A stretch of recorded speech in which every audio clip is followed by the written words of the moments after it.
All right. Well, looks like we got our guest Lucas Bahdi from Canada. He's going to be fighting in Niagara Falls. Lucas, what's going on? Gentlemen, how you doing? All good. How are you? Fantastic. So, where are you, champ? Are you in Canada right now? Yeah, I'm in Canada right now. I'm just actually on my way to train.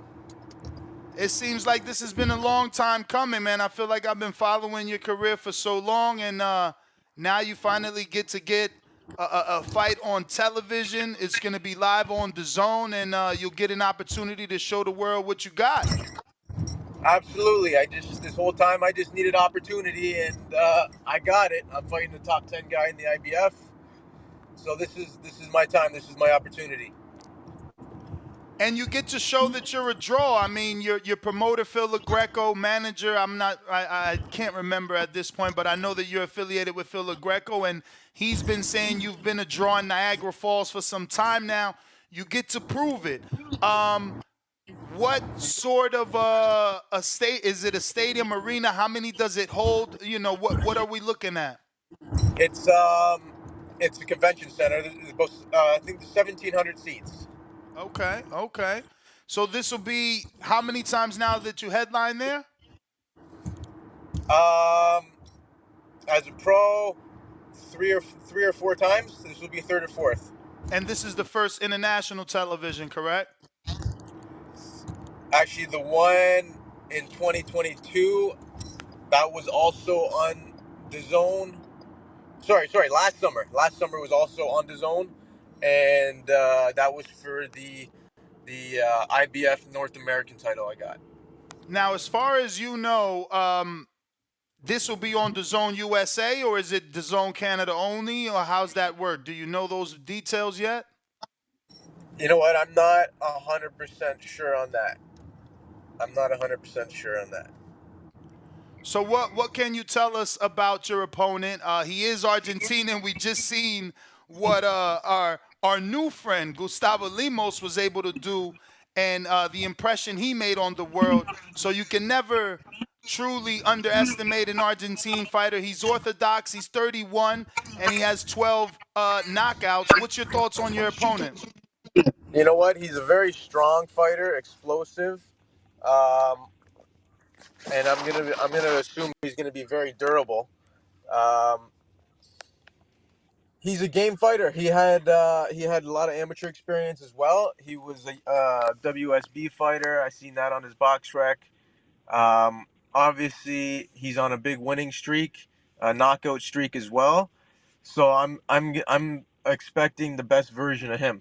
Um, I feel I got the better IQ, and I think that's what's gonna pull me through this fight. Lucas, do you have headphones? Now, Lucas, You have a hard time hearing me? I hear you perfect. It's just sometimes my voice feeds back into your mic. But go ahead, Danny. This is my co-host Daniel. You can't see him, but he sees you fine. And yeah, Danny, go ahead. yeah, I just wanted to ask. You've had a few 10 rounders scheduled, but you've only been the distance one of those times, and obviously this is a 10 round fight scheduled. Juan has several fights that he's gone 10 rounds in. Just curious to see, the guy being a vet, how you feel just in case you do have to fight all 10 rounds. I got no problem at all going 10 rounds. I'm actually I'm a 10, 12 round fighter. I feel like I can break these guys down. Um, and like I said, I have the higher ring IQ, and I know I've only gone 10 rounds once. I went 9 rounds before. I went 8 rounds before, but I still got lots of gas in the tank. I'm always in incredible shape, so I'll be ready for 10 rounds, no problem.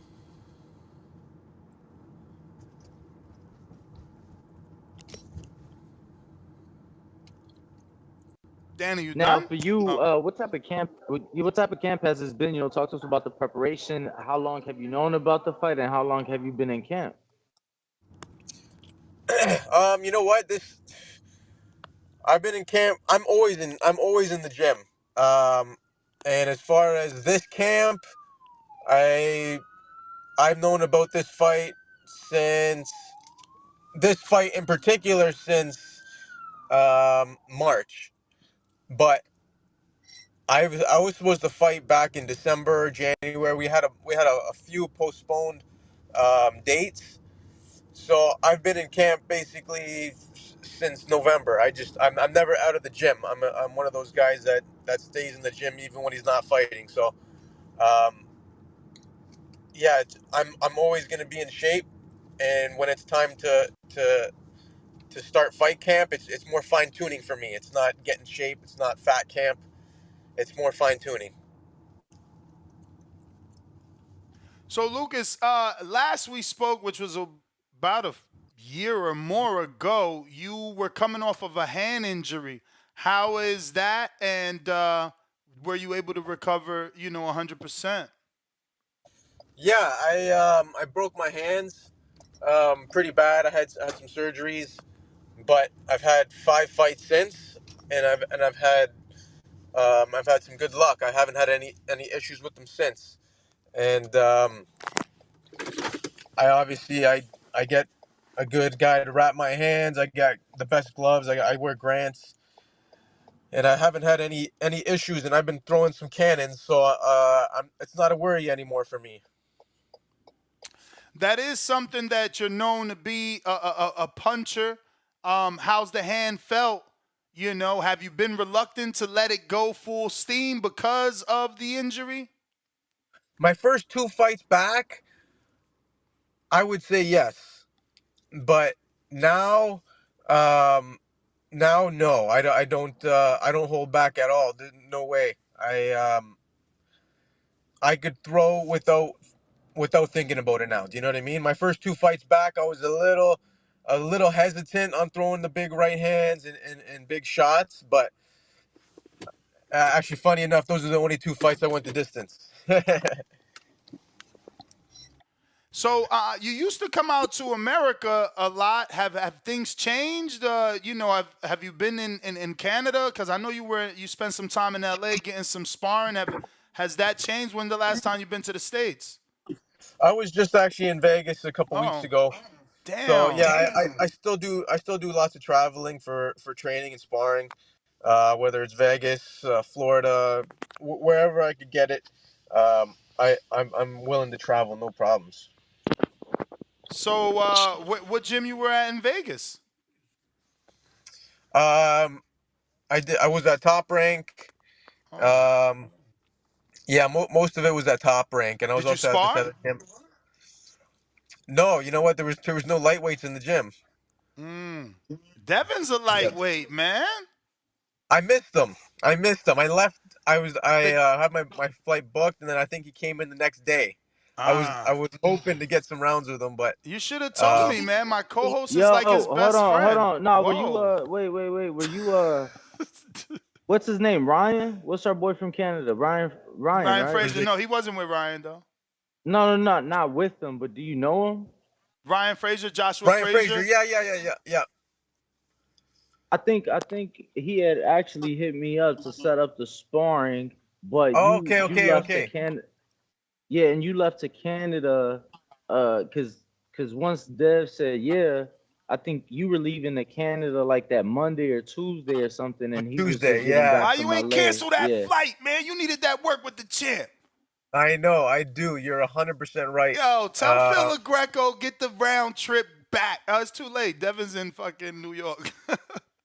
Nah, but It's fight week but now. there's a lot of people in Vegas, man. Next time you come, hit me up, bro. I live out there. I'll be back out there in another Or few and weeks. And or my next co-host, time. he's Yeah, connected. no, I was gonna say next time, cause Ryan hit me up when you were already in Vegas. Like next time, if you could like couple weeks out, that Mm-hmm. way the shit can get set up, and yeah, you kind of know absolutely. what to Now, well, expect. now I know. So Get you now, some work with Carmel Moulton, man. See if you're really good. man, that kid's a stud. I see him train. He's a little small for me, but he's small for me. But that kid's a stud. No, Listen, he spars up. Believe me when I tell you, he spars I up. I believe he does. I believe it. I was Yeah. watching him spar in the gym. Oh, you've Not seen him in not. person. Oh yeah, I met him. Yeah, yeah. Good, Okay. really nice kid. He's actually a very How humble how kid. how much Really taller humble are kid. you than him? Just to get a gauge, because I've never met you in person. We've been interviewing forever. It says you're listed at 5'9". That's tall. Yeah, I'm about 6'2".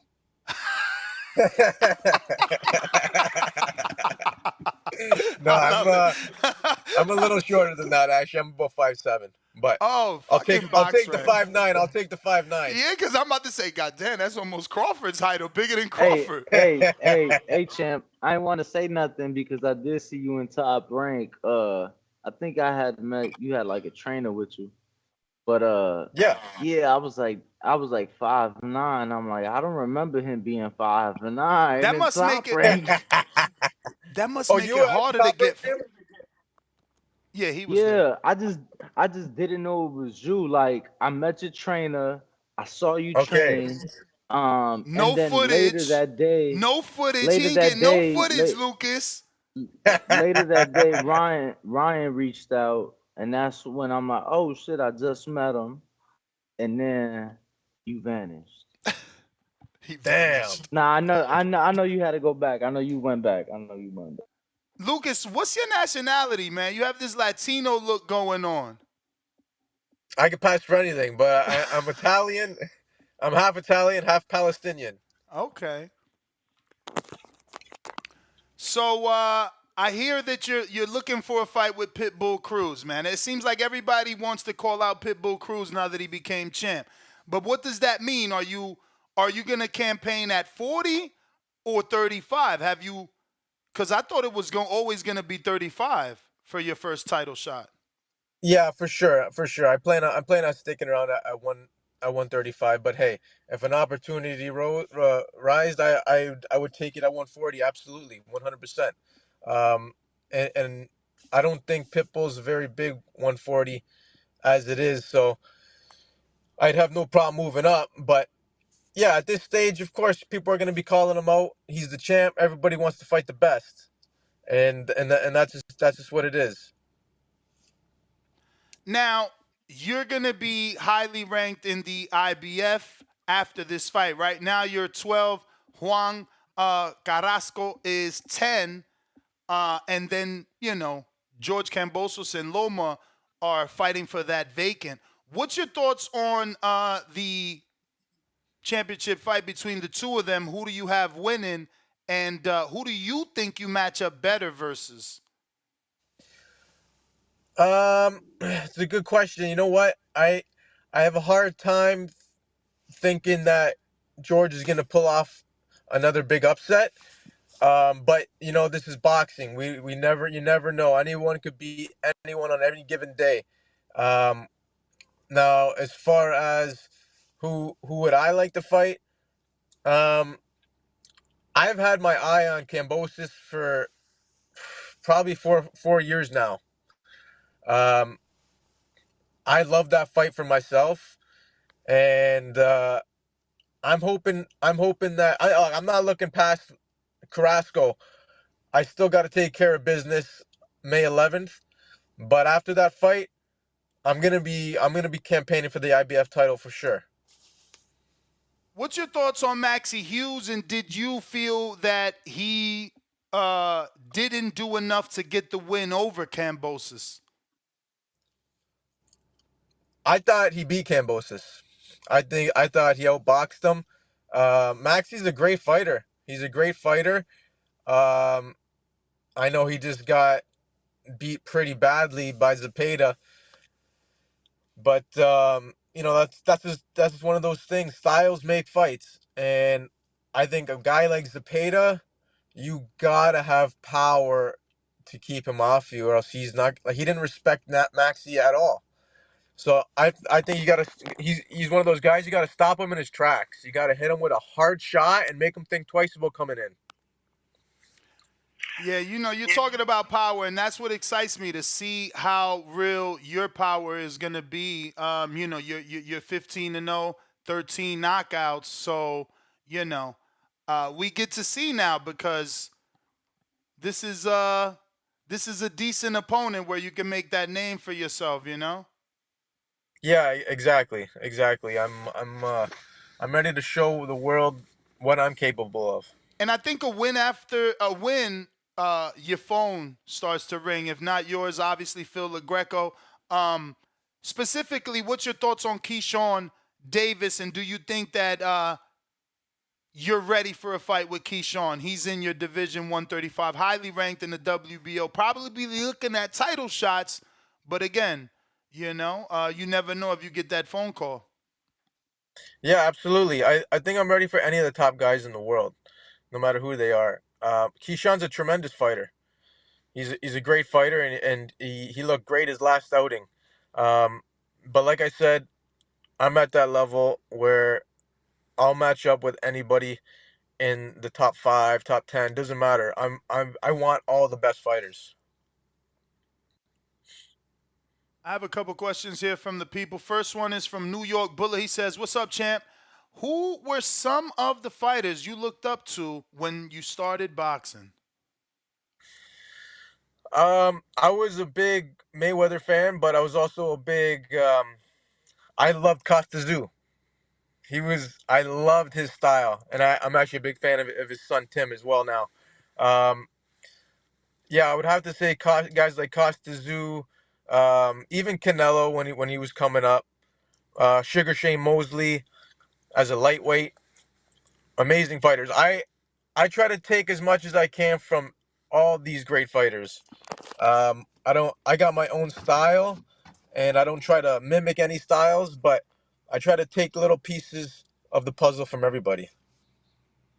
This is a long one, and this one is from Benny.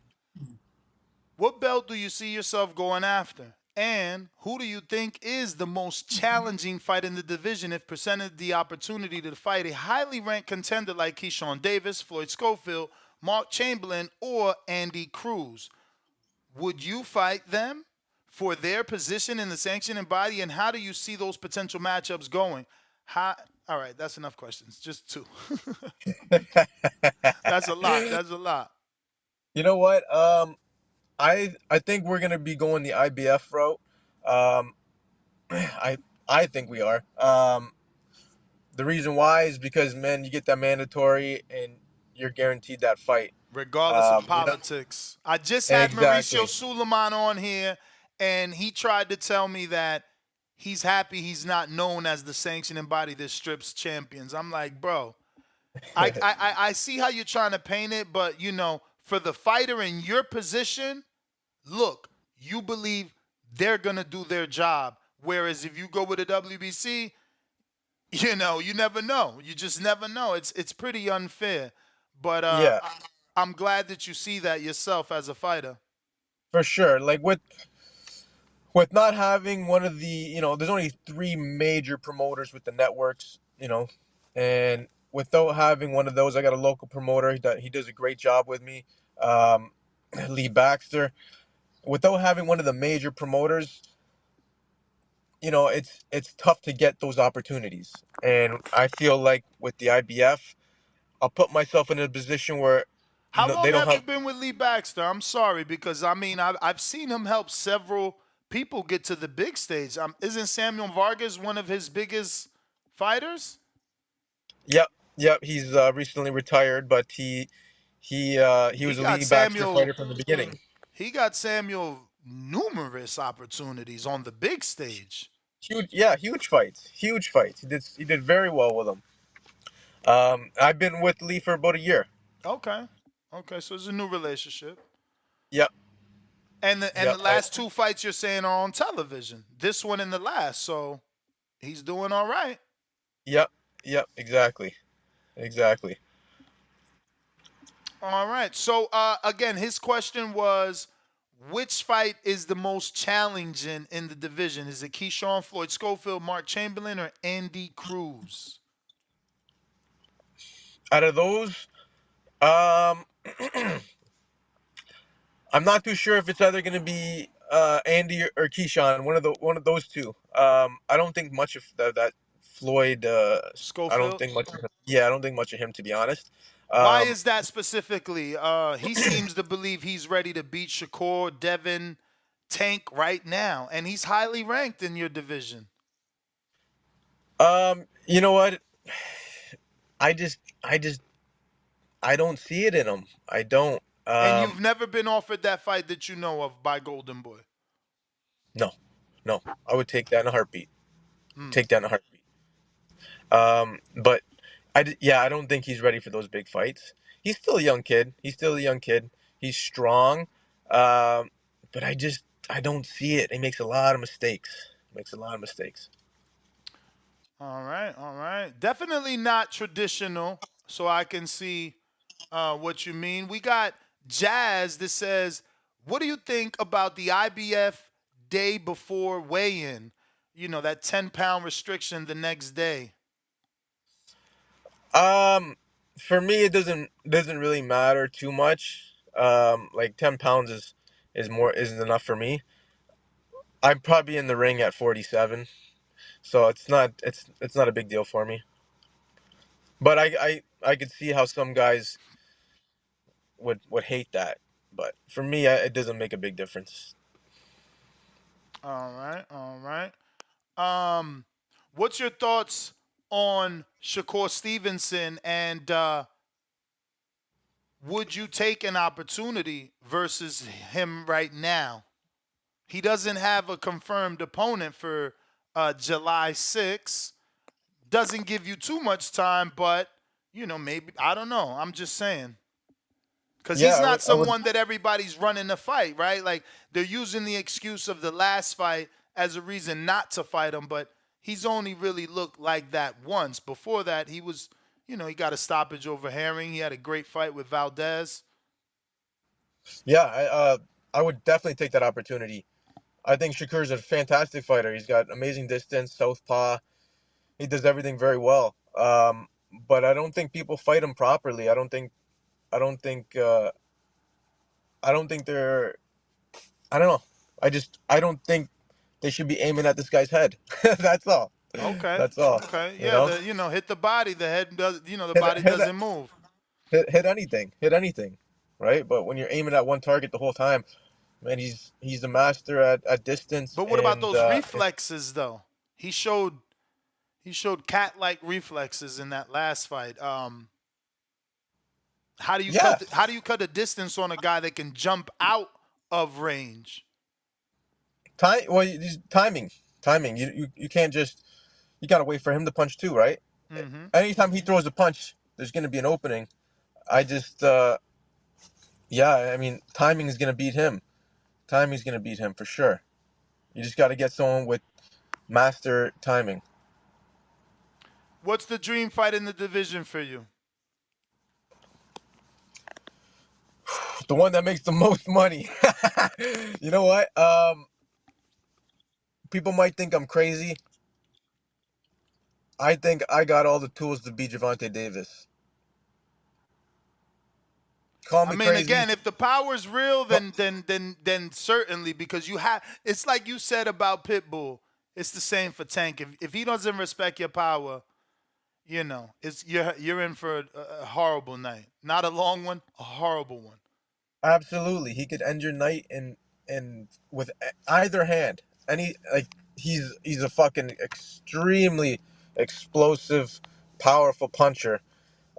It's gonna take a guy with great defense, great ring IQ, great power, and timing. And I believe I got all of that. So Saturday, May 11th, Niagara Falls, Canada. Talk to me about Niagara Falls and why should boxing fans go to Niagara Falls? I hear it was a high demand location for the Eclipse, but why should it be a high demand location for boxing? Yeah, it was. It was actually crazy how many people came to Niagara Falls. But man, Niagara Falls is a tourist town. Um, Tons of attractions. It's like a mini Vegas they call it. And in the summer, it's absolutely gorgeous in Niagara. Lucas, sounds like we lost you. Danny, check your text. Sorry, you hear me? Yes. I was just saying, yeah, like our summers in Niagara Falls are absolutely gorgeous. The weather's amazing. You know, the sun's shining, and there's lots and lots to do here in Niagara Falls, and especially watch me fight. Now, the venue is called what exactly? Niagara Falls Convention Center. It's basically on the main strip there where the casino is. It's just down the street from the casino. Okay, so there is a casino on the premises. All right, all right. And what sort of activities are there for, tourists to do outside of going to the falls? I'm coming to the fight. What There's should I do? Like, give me some things in the area that you recommend. Well, you know what? There's tons. There's like I said, it's like a mini Vegas. There's magic shows. There's Oh, wow. theaters where they have concerts. There's casinos. There's like the arcades and all that kind of stuff. For the younger generation, like they got Clifton Hill with this. It's like all like haunted houses and museums and arcades and all that kind of stuff. Amazing restaurants all over. Gentleman Club, you name it, Niagara Falls has it. Nice, nice, Beautiful, nice. beautiful scenery. If you want to just go on a hike, it's incredible. Everything about it, it's got tourists written all over it. Perfect. Well, Lucas, man, let them know where they can find you and how to get these tickets if they are coming to Canada, to the convention center for the fight. You can follow me on my Instagram at Prince Body, and I'll be posting the link for the tickets right in my bio. All right, champ. Appreciate you coming on the show, and look forward to having you back on after the win for the victory lap. Thank you. Appreciate you guys supporting me and Always, having me. man. Always, man. I've been waiting for this, man. Finally get you on television that we can watch now. Yes, sir. It's time. It's Let's time, and I'm do it. ready. All right, champ. There you have it, ladies and gentlemen. Up and coming Appreciate the contender. time. Appreciate the time. Should I say prospect or is it contender? He still needs that win, right? I mean, For the contender he status. in that top Whoa. 15. Where he Yeah, at with he in it? top 10, right? Or top 12. I mean, He is I mean, number if Dose in the IBF. Dose. if that's where he at, then I would say he is a contender because he can fight for the title. You know. What up, YouTube family? Don't forget to hit that like button. Subscribe to the YouTube channel. Help us get to that 1 million subscribers. We're on the road to 1 million.